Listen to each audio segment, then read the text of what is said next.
નમસ્કાર વિદ્યાર્થી દોસ્તો, જય હિન્દ। હવે આજના આપણા ધોરણ 9 ગણિત વિષયના પ્રકરણ નંબર 9 સમાંતર બાજુ ચતુષ્કોણ અને ત્રિકોણના ક્ષેત્રફળ એના બીજા નંબરના વિડિયો લેસનમાં હવે આપણે એક અગત્યનો પ્રમેય સાબિત કરવાના છીએ। ટાઇટલ વાંચો। જે અગાઉ આપણે સમજી ગયા હતા એ અનુસાર જ છે કે એક જ પાયા પર અથવા સમાન પાયા પર આવેલા અને બે સમાંતર રેખાઓની એક જોડની રેખાઓ વચ્ચે આવેલા સમાંતર બાજુ ચતુષ્કોણના ક્ષેત્રફળ સમાન હોય। ફરીવાર આપણે અહીં બે સમાંતર બાજુ ચતુષ્કોણની વાત કરવાની છે, જે કેવી રીતે બનેલા છે તો બંને એક જ પાયા પર આવેલા છે અને બે સમાંતર રેખાઓની એક જોડ વચ્ચે આવેલા છે। ચલો મૌલિક રીતે બોલું એટલે તમને ખબર પડી જશે। હવે બે સમાંતર બાજુ ચતુષ્કોણ જે કેવી રીતે બનેલા છે તો કે એક જ પાયા પર અને બે સમાંતર રેખાઓની એક જોડની વચ્ચે। હવે એને આકૃતિમાં થોડું સમજવાનો પ્રયત્ન કરીશું। પ્રમેય સાબિત કરવાના છે એટલે તમને ખબર જ છે કે પક્ષ સાધ્ય અને આકૃતિ સાબિતીથી સાબિત કરાય। સૌથી પહેલા તો આપણે આમાંથી નક્કી કરીએ કે આ એક જ પાયો ડીસી છે। જે વસ્તુ આપેલી છે ને એ પક્ષમાં લેવાની છે। એટલે આપણે હું જે કંઈ લખું છું એ ધ્યાનથી જોતા જજો કે એક જ પાયા ડીસી પર અને હવે સમાંતર રેખાઓ શોધવાની। સમાંતર રેખાઓ કઈ કઈ રેખાઓ સમાંતર છે એની ઉપર નજર નાખો તો AF અને DC। AF ભૂલથી તમે AB લખી નાખશો તો ઇસ્યુ નથી કોઈ, પણ છેલ્લા બે બિંદુ લીધા છે છેડાના, AF અને DC।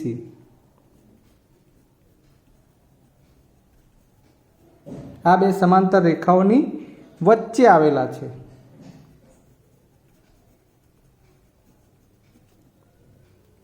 બે સમાંતર બાજુ ચતુષ્કોણ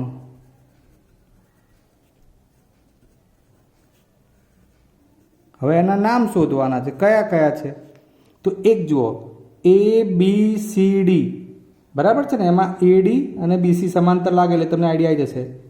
ABCD આ એક ચતુષ્કોણ તથા બીજો EFCD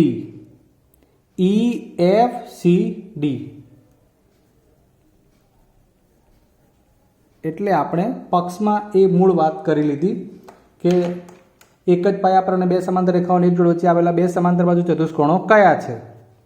હવે સાધ્ય તો એ સમાન ક્ષેત્રફળ ધરાવતા હોય એવું જ સાબિત કરવાનું છે।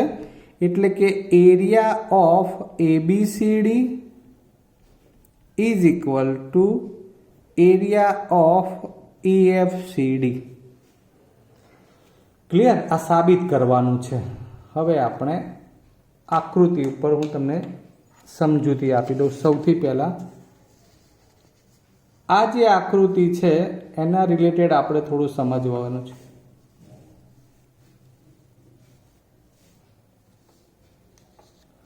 તો સૌથી પહેલા તમને હું બે સમાંતર રેખાઓની વાત કરવા માંગુ છું। આ AD અને BC, આ બે સમાંતર રેખાઓ માટે આ AF છેદિકા બને અને એની છેદિકા બને એટલે એ છેદિકાની એક જ તરફના અનુકોણ શોધવાના છે। એ અહીંથી તમને કહું તો આ બે આકૃતિઓમાં મેં ત્રિકોણ પસંદ કર્યા છે। એમાં EAD એટલે આ અને FBC એટલે આ, બરાબર છે? આ બંને ત્રિકોણોમાં આ બંને ખૂણાઓ કેમ એકરૂપ થાય છે એની વાત થઈ। એટલે આ જે ડોટ કર્યા એ બેની વાત ચાલે છે। આ બંને માટે આપણે કહેવાનું છે। ક્લિયર? એટલે હવે હું લખું છું એ પ્રમાણે તમે ફોકસ કરો. સાબિતી માટે કે ત્રિકોણ એડીઈ અને ત્રિકોણ કયો હતો? એડીઈ અને બીજો આવશે બીસીએફ. આ બંને ત્રિકોણમાં કયા બે અનુકોણ એકરૂપ થયા હતા? તો આ બે. એટલે આપણે મૂળ આકૃતિમાંથી કેવું હોય તો EAD બરાબર FBC. વાય આ બંને એકરૂપ, તો એ તો ખબર પડી ગઈ. AD સમાંતર BC ની છેદિકા AF થી બનતા અનુકોણ. આ લખવું પડે. લાલ પેન તમારે નથી વાપરવાની. આ AD BC ની છેદિકા AF દ્વારા બનતા અનુકોણ. ચલો, એટલે અનુકોણથી આપણે આ એક જોડ એકરૂપ લાવ્યા. હવે બીજા માટેનો પ્રયત્ન. ફરી પાછી આકૃતિ જુઓ. એમાં હવે આ જે બાજુ છે DC અને EF, ઓકે, સોરી, આ આવશે DE અને CF. તો હવે આ DE અને આ CF અથવા FC એના માટે પણ છેદિકા તો AF જ બને છે. બરાબર છે ને? તો હવે એના માટે જેમ આપણે આ બાજુ બે અનુકોણ લઈ શકીએ એમ અહીંયા પણ લઈ શકીએ E અને F આગળ, કારણ આ અને આ સમાંતર, એની આ છેદિકા. હવે મૂળ આકૃતિમાં જોઈ લો તો આ રેખા અને આ રેખા એની આ છેદિકાથી બનતા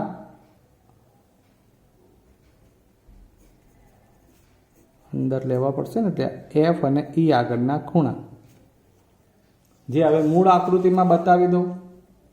તો એક આ રહ્યો અને એક આ રહ્યો. ચોકડી ચોકડી સરખા અને આ ડોટ ડોટ સરખા. હવે મારે એમાંથી લખવું છે એને રિલેટેડ. ત્યાં ધ્યાન આપજો આકૃતિમાં કઈ સમાંતર રેખાઓ લખું છું તે. પહેલાં આપણે ખૂણા આપી દઈએ કે એમાં એકરૂપ ખૂણા કઈ રીતે બને છે. તો AED બરાબર, એટલે આ ચોકડી થઈ હોય ને, BFC. તમને સરખું ના લાગવું જોઈએ. હા, ધ્યાન આપજો. FBC છે, એમાંય BC અને F આવે છે, BC અને F જ આવે છે, પણ ખૂણો જે ક્રમમાં બોલો ને BFC એટલે આ બદલાઈ જાય. આ શું છે? તો એમાં કઈ બે રેખાઓ સમાંતર હતી? તો DE અને CF. આ બધું આવડવું જોઈએ. ના કેમ આવડે? DE સમાંતર CF ની છેદિકા AF દ્વારા બનતા અનુકોણ. Clear?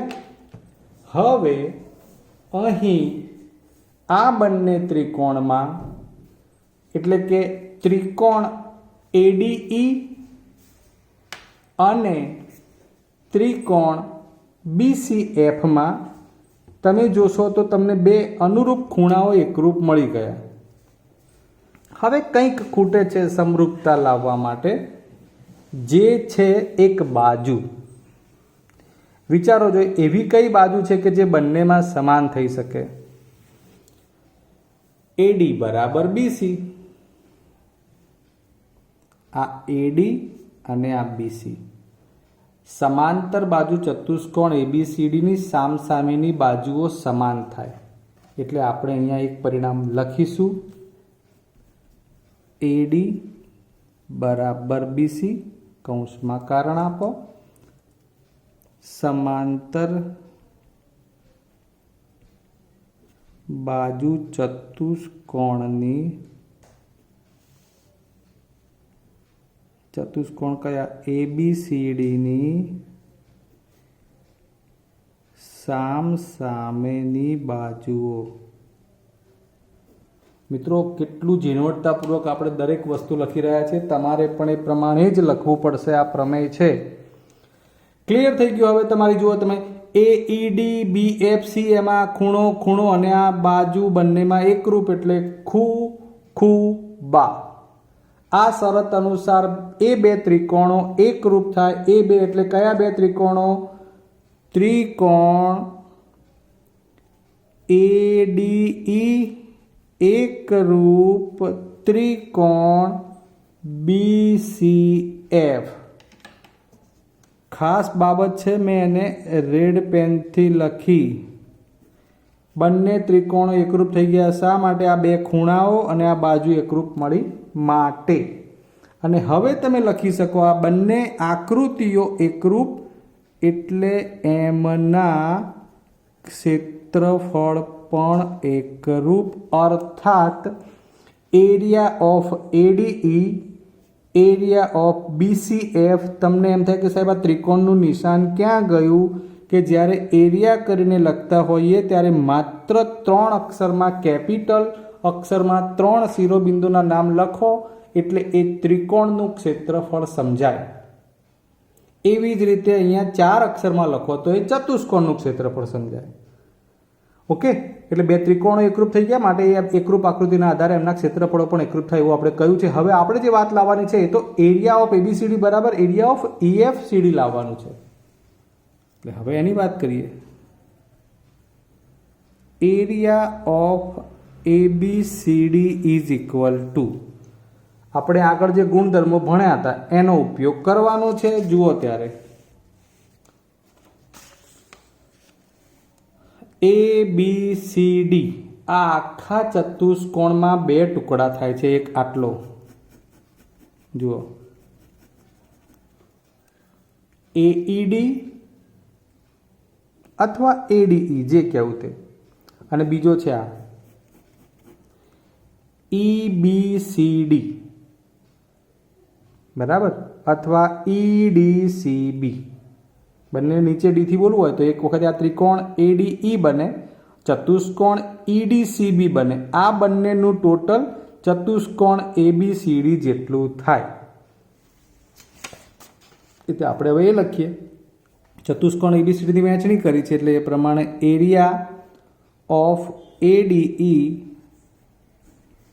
Plus area of EDCB. તમારી પાસે આ સમયે આકૃતિ ના હોય તો તમારે બનાવી રાખવાની.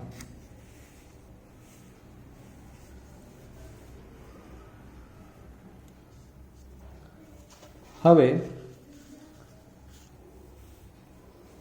મિત્રો તમે એ પરિણામ તો લાવી દીધું છે કે ADE બરાબર BCF. તો એક તો પહેલા વાત કે ADE ની જગ્યાએ હું અહીંયા BCF લખી શકું એટલે એ જ લખી દઈશ પહેલા.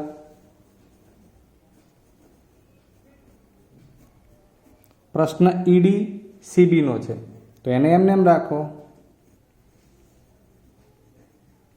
ફરી પાછી આકૃતિમાં નજર નાખો. હવે હા જુઓ આ બેનું ટોટલ BCF એટલે આ ભાગ બરાબર ને, BCF એટલે આ ભાગ થઈ ગયો, અને EDCB તો એના છે જ આ. હવે આ બધું ભેગું કરી દો છે, કયો ચતુષ્કોણ બની ગયો? EFCD થઈ ગયો. EFCD. ફરી વાર જોઈ લો. BCF એટલે આ ટુકડો હતો. અહીંયા બતાવું ફરી વાર જુઓ BCF અને EDCB એટલે આ. એટલે આ ભેગું કરશો એટલે આ ચતુષ્કોણ બને EFCD. દેન હવે બંનેના ટોટલને આપણે એરિયા ઓફ EFCD લખી શકીએ, જે આપણે સાબિત કરવાનું છે. આપણે અહીંયા એરિયા ઓફ ABCD બરાબર એરિયા ઓફ EFCD લાવવાનું હતું. આ રહ્યું આપણું સાધ્ય. ક્લિયર મિત્રો? આઈ હોપ કે તમે ખૂબ સરસ રીતે પ્રમેય સમજ્યા હશો. હજુ એક બે પરિણામ લઈ લઈએ. પ્રમેયની વાત છે એટલે દર વખતે એક જ ચર્ચા હોય છે કે પ્રમેય સમજ્યા પછી એ જ રીતે એને ફરીવાર વિડીયોમાં જોઈ અને ફરીવાર લખી અને લેસનમાં 2-3 વાર લખવો પડે. મિત્રો હવે કેટલીક બાબતો બીજી જોઈ લઈએ આજે કે સમાંતર બાજુ ચતુષ્કોણનું ક્ષેત્રફળ, એનું સૂત્ર તમને ખૂબ ઉપયોગી હશે ક્ષેત્રફળ શોધવા માટે. તો સમાંતર બાજુ ચતુષ્કોણનું ક્ષેત્રફળ એટલે પાયો ગુણ્યા પાયા પરનો વેધ. એને જરા આકૃતિથી સમજાવું કે માનો આ સમાંતર બાજુ ચતુષ્કોણ છે તો એમાં આને આપણે વેધ કહીશું, બરાબર છે. અને એ જ રીતે અહીંયા પણ આ રીતે વેધ બને. તો એ વખતે માનો કે આ વેધ લો ત્યારે આ પાયો લેવાનો, એટલે એને અનુરૂપનો મતલબ કે આ વેધ પાયો લેવાનો, અને આ પાયો ત્યારે આ વેધ લેવાનો હોય એવું કહેવા માગે છે. એટલે ક્ષેત્રફળ માટે ટૂંકી વાત છે કે પાયો ગુણ્યા પાયાને અનુરૂપ વેધ. બીજું ટાઇટલ વાંચો, એક જ પાયા પર અને પાયાની એક જ બાજુએ આવેલા સમાન ક્ષેત્રફળવાળા સમાંતર બાજુ ચતુષ્કોણો એ સમાંતર રેખાઓની જોડની રેખાઓ વચ્ચે આવેલા હોય. મૂળ કહેવાનો બાબત સમજાય તો તમને કે અહીંયા આ બે સમાંતર રેખાઓ માટેની વાત પછી છે, પણ આ જે ચતુષ્કોણ છે આ એ ઘટ્ટ કરેલો ભાગ, આ સમાંતર બાજુ ચતુષ્કોણ છે અને આ પણ સમાંતર બાજુ ચતુષ્કોણ છે. જો એ બંનેના ક્ષેત્રફળ સમાન હોય ને, ઉલટી વાત છે, ક્ષેત્રફળ સમાન હોય તો આ બંને આ એક સમાંતર રેખાઓની જોડ વચ્ચે જ આવેલા હોય અને બંનેનો પાયો છે ને એ આવી રીતે એને સમાવતી એક રેખા તો હોય જ. ક્લિયર? અને છેલ્લે એક બીજું અગત્યનું પરિણામ અહીં તમને હું પહેલાં આકૃતિ ઉપરથી સમજાવું તો ચતુષ્કોણ અને ત્રિકોણ બંને છે, બંનેમાં પાયો AB છે, બરાબર છે. એટલે બંને એક જ પાયા પર બનેલા છે, જેમાં એક ત્રિકોણ PBC છે અને બીજો ચતુષ્કોણ ABCD છે, બરાબર. કે જે આવી રીતે ત્રિકોણ અને ચતુષ્કોણ એક જ પાયા પર બનેલા હોય અને બંને સમાંતર રેખાઓની એક જોડ વચ્ચે આવેલા હોય. મૂળ બાબત કે ચતુષ્કોણ સમાંતર બાજુ ચતુષ્કોણ જોઈએ અને એના જ પાયા ઉપર ત્રિકોણ પણ હોય અને એક જોડ વચ્ચે આવેલા હોય ને, તો મિત્રો ત્રિકોણનું ક્ષેત્રફળ જે છે ને, એટલે કે આ ABCનું ક્ષેત્રફળ એટલે કે એરિયા ઓફ PBC એટલે કે PBC ત્રિકોણનું ક્ષેત્રફળ એ ચતુષ્કોણ ABCDના ક્ષેત્રફળથી અડધું થાય. અર્થાત ચતુષ્કોણના ક્ષેત્રફળને અડધું કરો એટલે ત્રિકોણનું ક્ષેત્રફળ બને. મતલબ કે ત્રિકોણનું 5 હોય તો ચતુષ્કોણનું ક્ષેત્રફળ 10 એકમ થાય. તો આવી કેટલીક થિયરીની જે બાબતો છે એ ભૂમિતિમાં તો તમારે ખાસ ગુણધર્મો રૂપે વાંચવાની નથી, માત્ર તૈયાર કરીને લખવી જ પડે. અને દરેક ગુણધર્મનું ટાઇટલ જે છે એ શક્ય હોય ત્યાં સુધી આકૃતિ સાથે સમજવું જોઈએ, બરાબર છે. આજે આપણે પ્રમેય 9.1 પણ સાબિત કર્યો છે ને એની સાથે બીજા ક્ષેત્રફળનું સૂત્ર અને એની રિલેટેડ ત્રિકોણ, સમાંતર બાજુ ચતુષ્કોણ એક જ પાયા પર હોય તો કેવી રીતે એના સૂત્રો બને એની પણ ચર્ચા કરી છે. હવે બાકીની થિયરી હજુ આવતા વિડીયો લઈશું. ત્યાં સુધી રજા લઈએ. જય હિન્દ.